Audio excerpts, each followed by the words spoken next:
Hello and welcome to the Fit to Transform podcast, where you learn how to train and diet effectively and, most importantly, how to maintain those results for life, once and for all.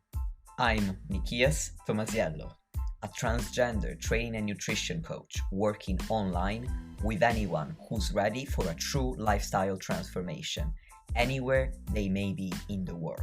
As a friendly reminder, any and all information provided is for educational purposes only. You should consult with your doctor before implementing any changes to your diet and exercise program. With that disclaimer out of the way, thank you for being here. Now grab yourself a cup of tea or pre-workouts and enjoy. Then my next question is, you talked about autoregulation, and I agree it's such a valuable tool, but it also takes experience to learn to use it correctly.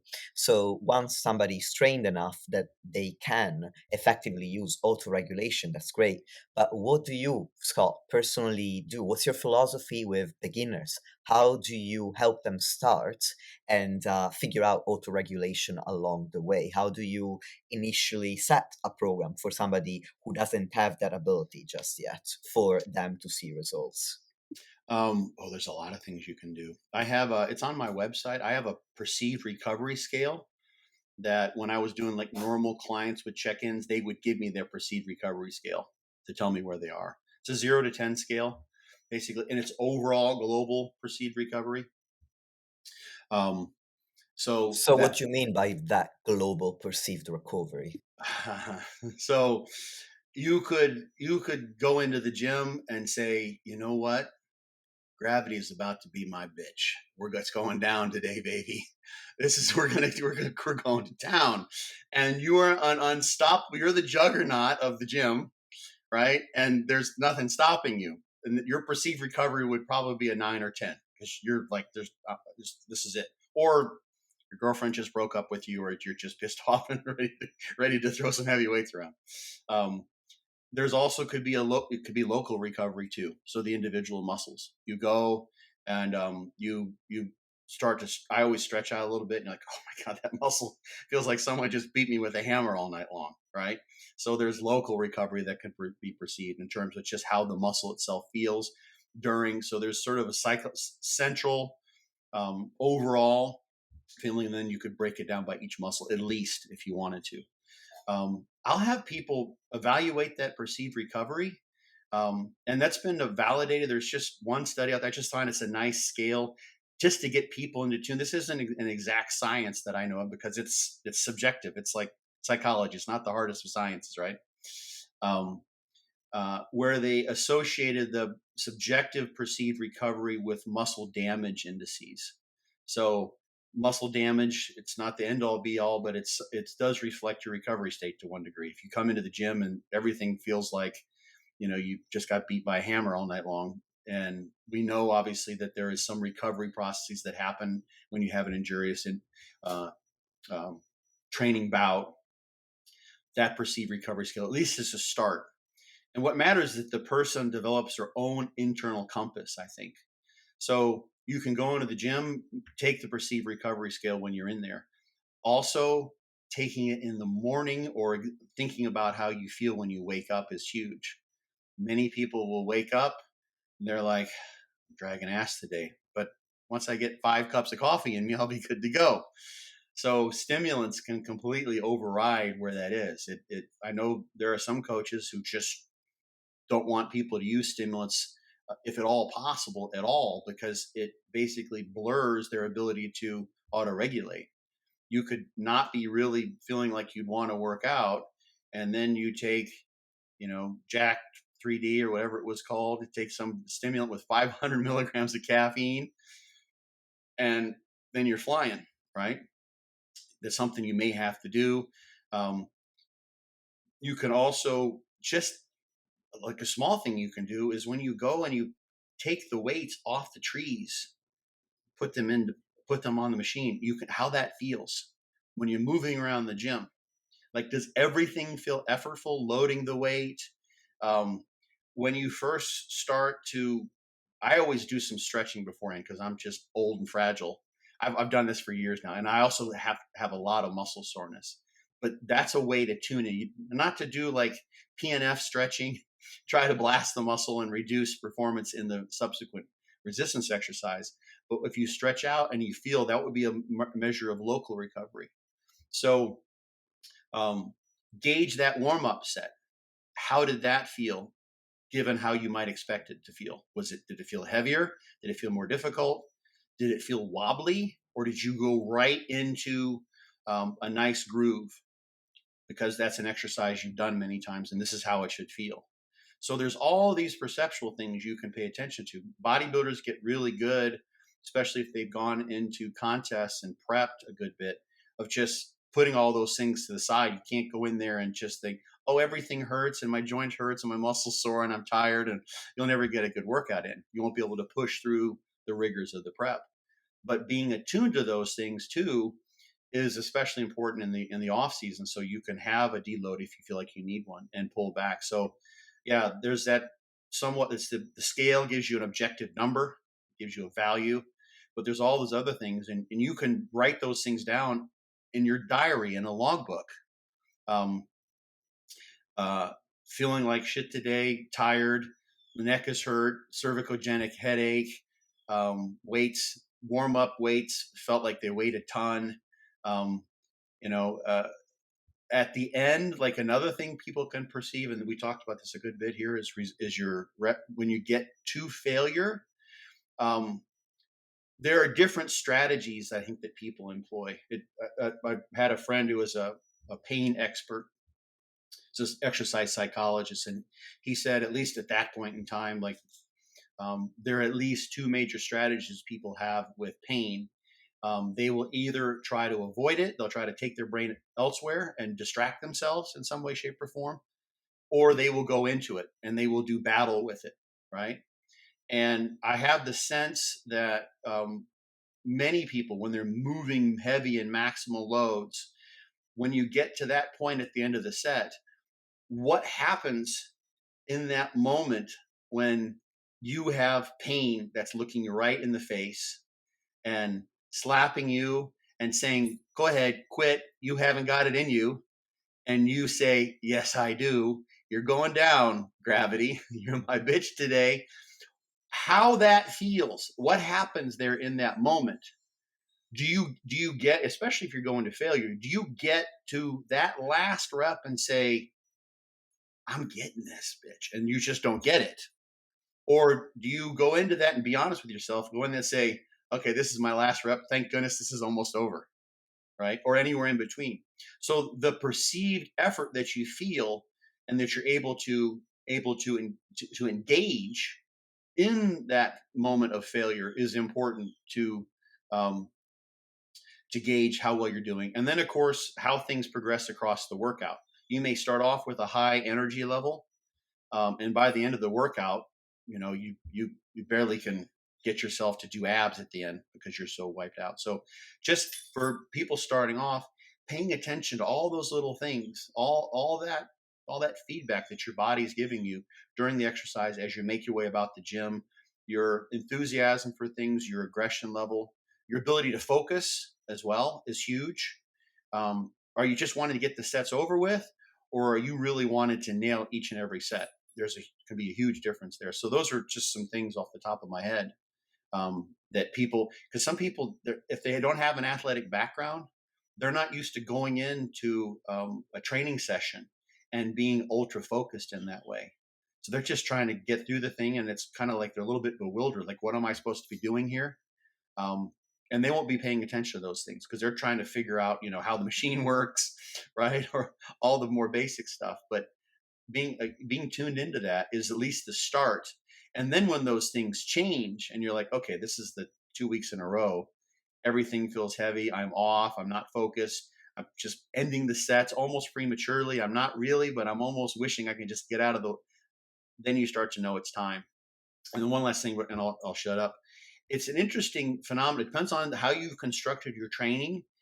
With fortitude training, I've set up a kind of a deload, a cruise, but some individuals might be able to push further into being close to a non-functional overreaching scenario where they're really, really dragging ass and barely getting it done. Jordan Peters is a person like this. He's extraordinarily advanced and he trains about as hard as anyone you'll find. And I know this having coached him before, and I know this having read his posts and being in communication with him every once in a while, is that he's just like, he's just barely making it through the days sometimes, but then he gets up for his training sessions and he can make it happen because he's been doing that for years.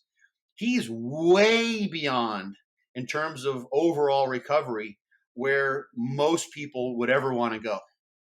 They maybe couldn't even get there. They should stop earlier, take a break, downgrade the volume they're using or something, have some sort of a deload. So where the person stopped, where their breaking point or their stopping point would be in terms of recovery, in terms of autoregulation, depends on what kind of deload they're doing, how long of a break they're going to take, and then just what they have learned over doing it again and again and again and again. It's like, okay, I feel kind of bad. What happens if I just take 2 training days off? Just come back, make Tuesdays the last training day. I'm coming back on Monday. I didn't feel terrible, but who knows? Or I got to keep going. I've never felt this bad, but I'm going to keep going, keep going. Okay, now I know I have to stop. They really push themselves. And I found with fortitude training, I have a funny story. I'll let you say something because I promised I would shut up, but I have a funny story about deloading that I've told innumerable times, but it's still a good one. Can you tell the funny story first? I'm Okay. curious now. Okay. All right. Sorry. So I have an intensive cruise. You do a progressive blast. You try to progress overload. Then the cruise is based on what was often done in track and field. You reduce the volume. You train less frequently, and then you take several days off at the end of that period. It's sort of formalized in the book. And I had a client who was pushing really hard, making great gains. He'd been just training his ass off for years and years and years. A really kind of hardcore, old school guy. He was in his 40s, I think, at the time. And he was a mathematics teacher. Actually was taught gifted students in math at the high school level. So they're doing high-end calculus, very, very mathematically oriented. Never done a deload. He comes back after his first blast, pushed it really hard, made great gains, did the deload, followed it meticulously according to the way I set it out, comes back into the gym, looks at his old logbook, looks at his old weights and says, okay, based on that, I probably should use this load. And he's looking for like 8 to 12 reps on a particular set. He does the first set and he gets like 24 reps. It's like, what the hell? It happens on the next exercise. He goes through the first week and he's like doubling all of his reps on all of the loading set exercises where he's meticulously paying attention to what's going on. And he's like, what kind of a mathematician am I? I can't even figure out how to load the bar. I'm an absolute doofus here. He could not really, his first thought was that he just mismanaged the load somehow, which he felt kind of embarrassed by. And then you realize after it happened like 8 times in a row, he's just gotten that much stronger. He just had a really, really functional overreaching because he had never given himself a break like that. And it was part of the program. It was written in black and white. So he came back much improved. And then he learned that lesson, but it took him, he had never done that. It had been decades he'd been training, 25 or 30 years probably. But never did a deload like that because you just keep going, right? So he was on this inverted U. He was still making progress. It had tapered off at the time, but he was way past optimal training dose given his recovery. And he was then back to where he's just above the neutral line of making no progress, but way too much training dose. And when we gave him a deload and he had time to recover, just exploded. So that's crazy. Yeah, it was pretty fun. It was pretty cool. It was just hilarious. He's like, I have a confession. He's like, Scott, I think I've been fucking this up for like the last, because somehow I don't know how this happened. I'm like, no, this is good. This is what I want to happen. Yeah, it was really quite comical. Well, my thoughts that came up as you were talking about autoregulation methods for beginners are that you probably have worked with a ton of people who love pushing themselves very hard and you had to pull them back. Yeah. Whereas the majority of people that I work with don't push themselves hard enough. Mhm. So I was going to complement what you said by by sharing that I use an if then approach to autoregulation, knowing that a client is more likely to not push hard enough, whereby Mhm. I employ some of the strategies that you talked about for autoregulation, right? I encourage them to check in with themselves, to summarize. But I also then recommend to utilize an objective metric, which is performance. That's Yeah. why I liked when you said wait for 2 weeks and see if things change, because sometimes we can feel like crap, but then actually performance goes up Mhm. because it's more of a potentially psychological perception as opposed to a localized perception, localized to the muscle that we're trying to target, that is. So my usual advice would be yes, take into account all of these autoregulative metrics and report them to me in our check-in. But my if then approach would be we change something if your performance is no longer going up for Mhm. a number of weeks, because that's the most objective sign in my Yeah. view that we have that your autoregulative metrics are correct and there is something that we need to change. We need to pull back on some sets or pull back on some load, do some form of deload, as you were talking about, Scott. Yeah. That's the thing. I mentioned Jordan, for instance. He's meticulous with his logbook, right? He knows because he's auto regulating. The logbook is the make it or break it, right? He knows that he can feel really kind of shoddy a good part of the time and push himself, but that he can bring it when it comes time and still make progress with the logbook and still make progress with his physique as well along. So having that balance, the logbook's what matters. And that's what I think Jordan would say. That's if you're progressing there, if that you're centralizing your training around performance with the idea that the performance will match form will match function, then the logbook is what matters. I mean, there are times too when I've felt a little bit sick. This is what happens to me. I just tell myself this now because I know it happens almost every time when I'm like, I really want to train today. I'm not feeling that great. And if I feel, it's almost as if the worse I feel some days because of what have you, like a bad night of sleep, and I know I can take a nap later that day and make up for it, the better the training session. I'm like, oh, you think you got me now? Let me show you. And I go into the gym, so that shows you what sometimes is a bit. I think that's what Jordan is doing to some degree, repeatedly. He takes that on as a challenge. Everyone's wired differently, right? And some people wouldn't be able because Jordan's doing everything possible to recover between his sessions. Obviously, he is recovering to some degree, but he's making massive inroads into his recovery on those days when he's not feeling that good, right? So, but he does everything he possibly can to make sure when he comes back, because the proof's in the pudding, he actually is recovering. It shows up on the logbook and what he does in the gym. But not everyone can get away with that because they can't live the lifestyle that he does. They have 9 to 5 jobs, they have families, they have other things they have to do. So, yeah, finding your own balance point between, okay, I know because I've experienced this umpteen times. When I start to feel like this is when the logbook starts to plateau off, and it's been plateaued now for X number of weeks. I think it's time, as opposed to, the logbook. I'm looking at a given exercise, and I didn't beat the logbook this week, and I didn't beat the logbook this week, but I felt not so good. My perceived recovery wasn't good, the checking in, whatever I wrote down in my logbook, the other things. I know why. It's because, my newborn was kept me up all night because she or he had diarrhea or whatever. That's all past. I can catch up and I can get back on speed. My auto, it's not like, oh, I didn't beat the logbook 2 weeks in a row. Just going to stop. Must be time for a deload.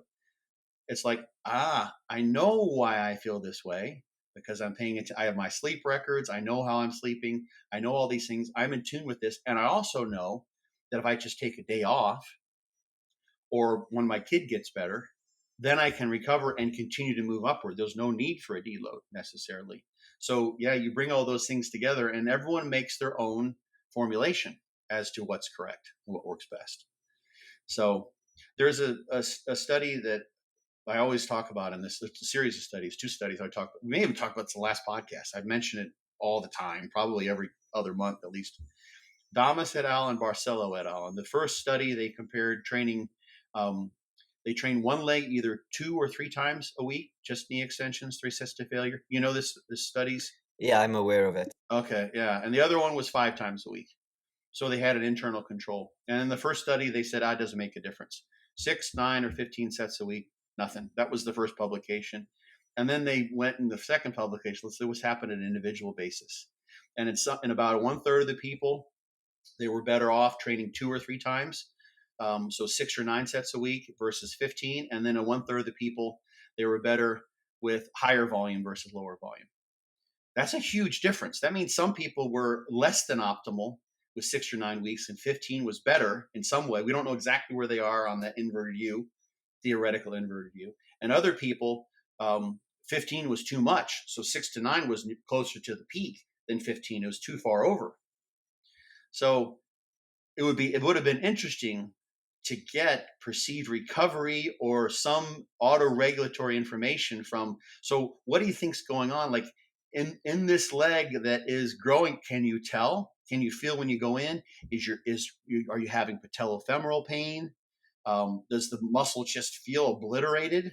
Like these are the things that I would imagine those subjects would have been able to pick up on, because as it turned out, one leg was growing better with one of the volume conditions than the other, and they've got it right there in front of them. This one grow, and they probably a lot of times you can see that too. They may have even noticed that. We'll love to see the training data, but that would have been a perfect scenario. And someone, if they're really motivated, could do this, right? Could train one side, do as much unilateral training as you can, and just do 1 set with one side and 3 sets with the other side or what have you, and see what happens over time. So, okay, I'm getting biceps tendonitis. The biceps always sore. I'm getting problems. I think I've got a bicipital issue up in my shoulder. Like there's a number of things I need to pay attention to that. That's way too much. And I can see it because I'm getting stronger on the side I'm training with less, and it's not happening on the other side. So those are things like once you've made that mistake, so to speak, and seen it, then you know what's happening. This like been there, done that. You got the t-shirt or you got the tank top in our case, right? So then you start to develop your own formula for when would the deload need to happen, and then you know how you're going to construct that. That's something that I think is an individual thing too, which hasn't been studied directly as much as it maybe will be, I presume, at some point in time.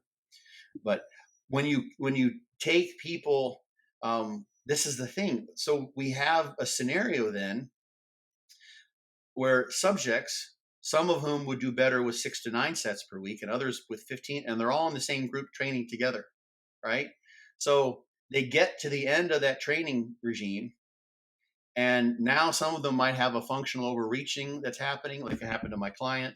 Some of them may have not made progress simply because they were doing too much, right? And there was no chance to auto-regulate during the course of that whatsoever. So when you look then at how would a deload work, you've got people in different states of training versus recovery coming into that. So that would be very, very difficult. So you're comparing apples to oranges. You'd have some people who are making great progress. There's no need for a deload. They've tuned in their volume, their dose of training relative to their recovery. They're kicking ass. The other people are like, okay, could have used one 3 weeks ago. They might have a tremendous deload. You might see this overshooting phenomenon with those individuals, whereas the other people, nothing, probably stasis, and then maybe they would show detraining over time. So that figuring out where you are in terms of I would imagine there's probably some people where there would be little to no functional overreaching. That's probably highly variable. If you could somehow equilibrate the relative recovery state, you could do that with a PRS and you could try to evaluate that. When we took people and we brought them to a 6 on that 6 out of 10 scale or 0 to 10 scale, and then we looked at different deload regimes. but that's a lot of studies. That's way down the road, I think, because we're not even auto regulating the study. We're just put people in, in canned programs, so to speak. Not that this is how it needs to happen to some degree until the purpose is to study those individual auto regulatory variables. But that's what an individual can do is say, okay, how hard can I train before I need a deload? And then that could be highly variable. Could it be 6 sets a week? Could it be 15 sets a week? That's almost a threefold range in training volume. And all those sets were to failure in that study, in those studies with those subjects. So that wasn't even with reps and reserve coming into play. That's a massive variability. What is that? Is it how hard those people can train? It was the same person. That makes it even a stronger contention because it was an internal control. So they had the same people training, and I would love to see the training data, but maybe possibility for some individuals. I can see this running through my head. It's like, okay, I'm training this leg Monday and Thursday, right? I can do that. I'm training this leg Monday, Tuesday, Wednesday, Thursday, and Friday. I'm not going to make these failure sets quite as hard on this leg as I am in the other one. So then we got to look at volume load and throw the weight in there and understand that. But then that doesn't tell us about recovery status and how optimal that is. So yeah, we're juggling a bowling ball, a flaming torch, and a chainsaw all running at once, and trying to whistle Dixie while we're underwater. it's pretty difficult. But on an individual basis, you can play with these things, evaluate your figure out how to auto regulate, and sort of know when it's time. And when people get good at that, you have to be honest. It can take years, like you said, years and years and years. I think for a lot of people out there who are maybe listening, they may not be training so hard that they even need to do that. It may just be, like you kind of said, you just need to learn how to train harder if you want to continue to make progress. And deloads will just happen because you have vacations or you get sick or what have you. They will just automatically fall into place. Yeah, I agree with that. I think I like what emerges for me from what you're saying is that you think of deloads as an approach that you take, well, when there's a vacation, as you said, but also in practical terms, we're looking at deloading when there's an actual need for it that is clarified by the combination of autoregulative metrics pointing in that direction and performance not going up as expected, as opposed to having a set time, number of weeks after which you decide to deload because reasons. Yeah. That's why I set up fortitude training the way I did. Is you would usually go 3 weeks blasting. Most people won't go longer than 6, but I had people go 12. And you have to learn the hard way, right? It may be like, okay, I think I'm doing good. I'm barely inching forward, and you pushed way too hard, right? Or you didn't go hard enough. But ideally, there would be some recoverable gains that happen during that deload if you've done it correctly and you come back, or at least when you come back into a progressive overload mode of things where you're trying to blast forward in terms of what you're doing in the gym, that you would then have renewed progress if you've done it right. That would tell you that the deload was appropriate. You were starting to stagnate in terms of what you're seeing in the logbook, and then you have renewed progress. And it could just happen for psychological reasons, right? You just wanted a break.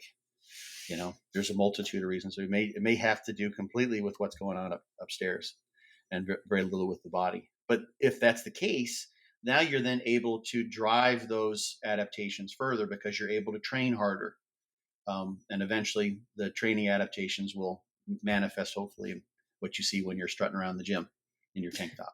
Yeah, I agree. Whether the reason is physiological or psychological, the deload is valuable regardless, because, Mm-hmm. as you say, if it then gives you the opportunity to create progressive overload, that's the job of the deload accomplished. And I think Yeah. what this conversation highlights is what you talked about in the beginning, the principle of individuality of training and its relationship to science, to where you talked a lot about the limitations of scientific research. And the way I think about it is that science can't tell you, Scott Stevenson, how you're supposed to train today, tomorrow, next week, but it can give you a compass or a starting point if you've never Mhm. done this before. So you start with the principles that science seems to suggest are correct for to build muscle, and then you learn to auto-regulate accordingly, understanding that science at the end of the day will never fully answer a question. It's not really the job of science. If anything, the job of science is to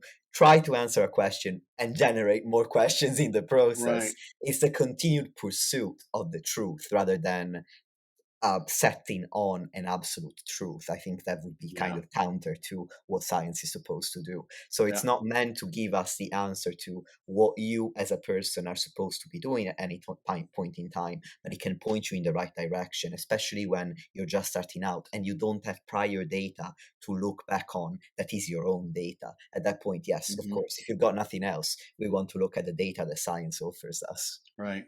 A good science is always calling itself into question, I would say. The interesting thing, and to piggyback on that, is um, science can't answer many of these questions. The Barcelos study, the follow-up study, looked at the individual responses. That's why I talk about that study so often. And more now, you're seeing studies where you see the individual data points plotted. A lot of times, and some of the older studies will see this too. You'll see you'll see data points for muscle growth or increase in strength or what have you, and there'll be numbers. The number of the subjects 1 through 9 or something like that, and you can see them. And then you can go to the next plot and see, okay, there's 1 through 9 again. Do I see the same configuration of those subjects, such that strength and size follow a similar pattern? Or in the case of the Barcelos study, they actually they had the individual data points in terms of changes in muscle size for the 2 or 3 times a week versus the 5 times a week, and then they connected the dots so you could see lower gains in one training regime to higher gains for an individual. So in that particular study, the questions that were asked related to the individual responses. The science can definitely do that. You can look at and I'm no statistician here, but you can evaluate the nature of the distribution that you see. There's some cool studies looking at responders and non-responders. There's one study where they gathered together like hundreds of subjects and looked at muscle strength and size gains. And the distribution was just huge, so wide across various studies and various individuals. That wasn't individual by individual, but it looked at this variability aspect. In fact, if you look at studies, people don't necessarily look to this initially, but usually you'll see a mean and then a standard error or standard deviation value associated with that. Standard error is nice because that will give you an insight as to what a t-test might tell you, like a student's t-test or another t-test, as to whether if those standard error bars were overlapped. So let's say you've got 10 plus or minus 1 and 6 plus or minus 1. So 6 plus 1 is 7, 10 minus 1 is 9. Those don't overlap. That would tell you that those two, the 6 and the 10 are different. Or if it's 10 plus or minus 7, which happens sometimes, and 6 plus or minus 10, well, 16 and 3, like there's total overlap in those variables. So you can see those distributions and get an idea of like, okay, we saw some differences in means, but there's massive variation. And in many studies, um, you'll see that some individuals actually lost muscle size over the course of a training regime. Um, there there are studies where the average subject lost size. Right? There's so many things that are difficult to control here. In the Refalo study we mentioned before, failure versus non-failure, they took the subjects in and they based the training volume based on what they were already doing. I think if they were above like 15 sets a week, they dropped whatever they're doing by 20%, something like that. Um, Really nice to do because sometimes you bring people in who are doing way too much, right? And then you put them in the study condition and it's much less and they do better, or they're basically already in an overreaching scenario and you keep them at high volume and they go nowhere, or they lose, they actually detrain in terms of muscle size. So they tried to equate for that, but I didn't see. And how do you know, is this self-selected training volume, set volume that these subjects were using, was it optimized for them? That's the presumption, that over time people end up with some following a program that would work best for them. And then that was the sort of a uniquely set training volume that matched their recovery needs. So they based their intervention off of that. It's a brilliant way to go about doing it. And can be much better than just saying, okay, we're going to take people doing all sorts of different things and just plop them in here. And you might have a really nice overreaching phenomenon because you took someone who's doing way too much and gave them more appropriate volume, or someone who was under training gave them better. And that might be the whole reason why or a large part of why they make improvements. It doesn't have to do with training to failure or not to failure, or training in the stretch position or not. It's because they did a more appropriate volume based on the recovery. So science can answer some of these individual questions. It can pose those questions, and it can do studies and evaluate things on individual basis statistically, or plotting the individual data. Especially if we show those training data and show how those are associated with the outcome measures of muscle size, right? So it's not that it can't be done. It's just not done that often. It's not the typical kind of question that gets asked, and there's sort of a I call it almost a logical fallacy in taking. Someone says, let's see if I can come up with a nice analogy for this. What's the best vehicle to have if you need to haul lumber? And someone might answer the question and say, I like Pintos. I'm like, okay, that doesn't answer my question. I like Corvettes. It's like, okay, but the question was, for these individuals, what would you expect? And that doesn't necessarily answer your question as to what's best for you, right? And that's the question we have. And knowing what the individual data show, especially the 2 or 3 times versus 5 times a week, shows that it could go either direction. The first study said it doesn't matter. Well, it certainly mattered for all those individuals who did better one way or the other.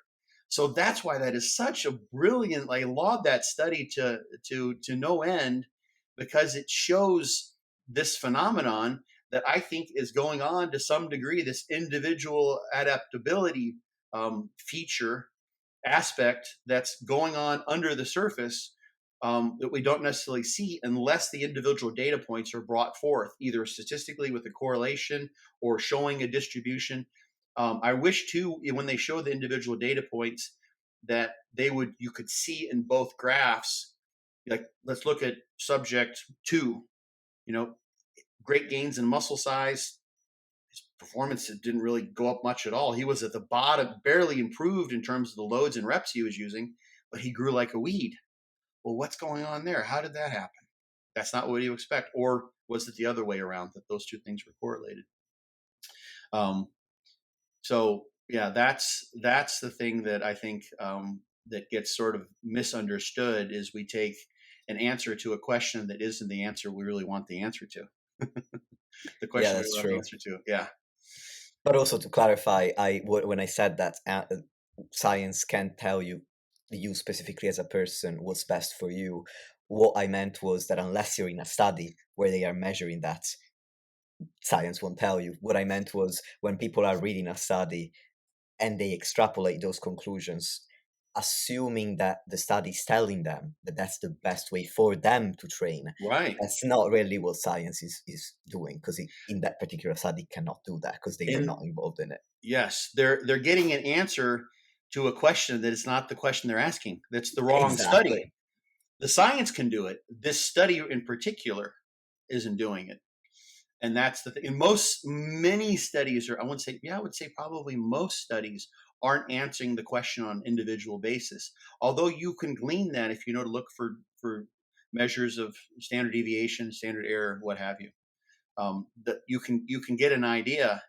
But the focus of the study, you won't see that in the abstract, um, unless it was sort of a glaring feature of what they found. I mean, there was a study, probably know the Cody Hahn study on Yeah. sarcoplasty. Yeah, so that was from they took the data from a previous study where on average the training regime produced no increase in fiber size. It was for the average individual not effective. They took the the data, they took the individuals who were above the midline, who showed some increase in fiber size, and then analyzed those for that study. They didn't analyze, there were some people who regressed pretty horribly. So that is a study and that's in their method section. It wasn't like they tried to conceal it. But it's important to know that that notion, if we really look at that, this is the way I would at least express the findings of that study, or at least contextualize them, is that in individuals who experience a hypertrophic adaptation to a program that on average was not hypertrophic in nature, we see the following features of a sarcoplasmic hypertrophy, blah, blah, blah, all the things they found. But it's important to encapsulate that way. So most people don't look at that feature of it as like, this is in the responders to that particular program, so to speak. But it's not everybody. You could have been, I would love to know what it looked like in some of those people who went backwards and who didn't do very well at all. That would have been awesome. Who knows? Maybe they have those biopsies. They're probably sitting in a -80 freezer someplace, just waiting to be analyzed. Throw it in the cryotome, see what happens. But so yeah, it's a super important point. We could scream this one to the cows come home, but I don't know that everyone will see that, because there's such a marketplace for talking about the results of these studies, and they're tremendous pointers, right? But if you start off and say, well, this may not apply to you, but hear me out anyway, people are like, okay, swipe, going right to the next thing. Like, no. I'm not interested. But if you could, I think it is interesting to me. It's like, let's take a look at this study, and let's look at the variation in this study and say, okay, for some people, this is a tactic that may or may not work. Right? This could work for you. This might not work. I mean, I'd love to see the Ruffalo study examined on an individual basis. They may have that coming out. I'm sure that dawned on them. In no way am I thinking that I'm that's definitely not smarter than those guys. That's for sure. But that's the type of thing I would love to see as just a standard way, a standard lens through which the studies get examined. Is what happened? Do we have outliers? Right? Do we have that one person who doesn't respond to creatine, or one person who responds to some supplement that doesn't really seem to do much for everyone, but does something for someone? And then why might that be? Does he have all the genes that make someone more likely to experience a placebo effect? Was it purely placebo? What's going on? But I think there's something to be had there, and that's why you have people who do all sorts of weird shit in the gym. It seems like it's like no one would say, and they grow from it. Like that's one explanation for this, because for whatever reason we have this broad biological individuality, and some people can do massive numbers of sets training with reps in reserve, and it's phenomenal. That's what I mean. We haven't even gone into this, but along the spectrum of the scientific models of muscle growth, we've got compensatory hypertrophy. I don't know if you looked at the animal models. Synergist ablation, it's called. So you cut out the soleus and watch the gastroc and plantaris grow, or cut out the gastroc, watch the other two. And there's no training. These animals aren't told, okay, you got to walk to failure till you can't move anymore. They just walk around. And there is sort of a built-in progressive overload all of a sudden out of nowhere when the one muscle's pulled out and the other plantar flexors have to take up the load. That's an overload, right? But it's not progressed. The animal's weight may be changing a little bit if they're still growing, but other than that, they're just walking around, and the muscle just then adapts. And that's it's all day long just walking. And there's an interesting study in humans where they did a tendon transfer. and they used the flexor digitorum longus to replace the regular plantar flexors, people who had torn their Achilles. And compared to a control leg that hadn't had the operative procedure, there was one individual who had an FDL that was 103% bigger on the operated side versus the other side.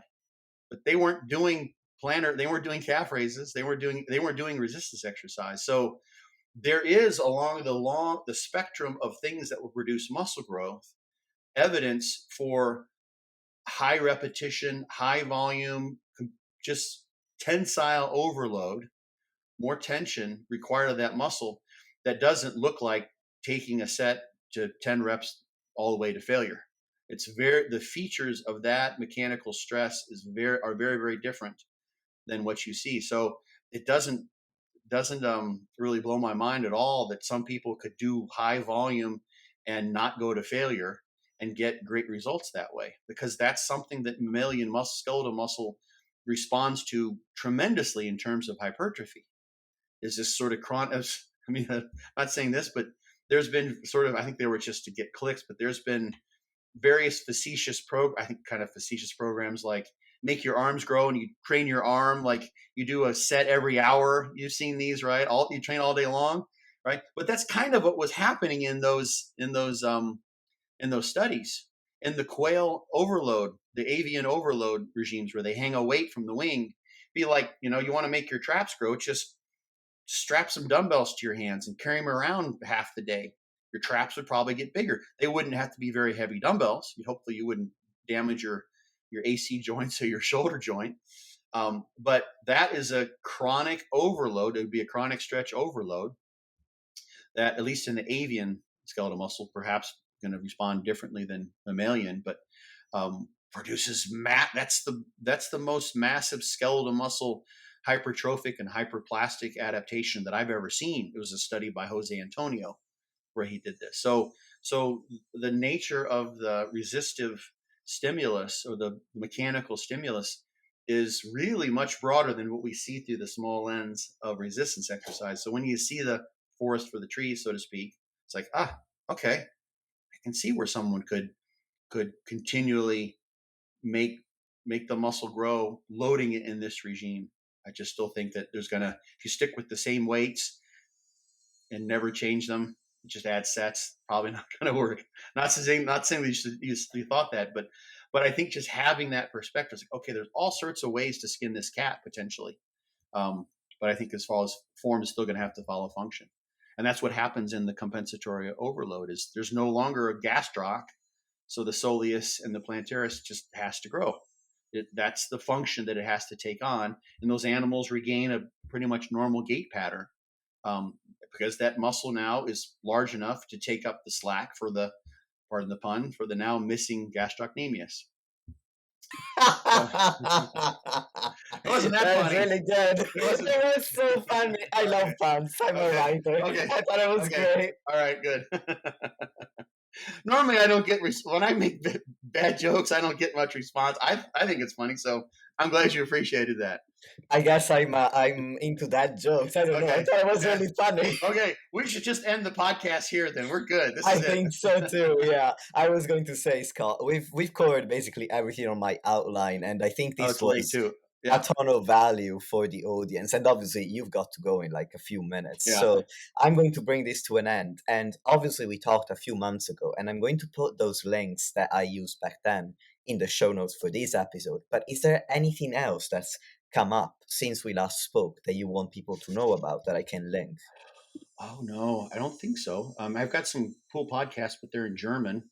One good one that came out, but people can check that out if they speak German. But otherwise, Muscle Minds, check out them. I've done a couple formal sort of presentations on Muscle Minds, one with the Betito meta-analysis. People can check that out. There's some interesting studies in there. So yeah, check out Muscle Minds, and you'll see some of my other stuff. Oh, and also I am available to do seminars if people want seminars. I've got a whole bunch of things I've put together, and if people want a topic covered, then they can let me know, and I can whip something up. Oh, perfect. So then that's just through your website. Yeah, they can contact through Instagram or find me. I'm easy to find, but yeah, through my website. It's a great way to contact me too. Perfect. And I'll make sure that we got your Instagram and your website linked in the show notes. At this point, thank you very much for your time, Scott. This was Absolutely. absolutely excellent. And Cool. dear audience, dear listeners, thank you as always for making time for this podcast today. And I will talk to you in the next episode. All right. Peace.